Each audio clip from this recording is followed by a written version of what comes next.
ഒരാളെ നമ്മൾ അങ്ങേയറ്റം വെറുപ്പിച്ചിട്ടും അയാൾക്ക് നമ്മളോട് സ്നേഹം കാണിക്കാൻ കഴിയോ? പറയേ.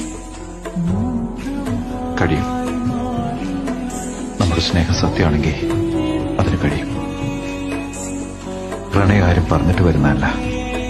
അതൊരാളോട് തോന്നിക്കഴിഞ്ഞാൽ അതിനെ ഒരിക്കലും തടഞ്ഞു നിർത്താനാവില്ല. അതിനു മുന്നിലൊന്നും തടസ്സമല്ല. അത് ഞാൻ ഡിസേർവ് ചെയ്യുന്നില്ലെങ്കിലോ?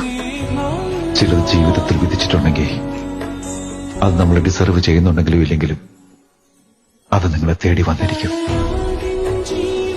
ഇനി എന്തെങ്കിലും നഷ്ടപ്പെടണമെന്നാണെങ്കിൽ അതിന് നമ്മൾ എത്രമാത്രം സ്നേഹിച്ചാലും അത് നമുക്ക് നഷ്ടപ്പെടുകയും ചെയ്യും.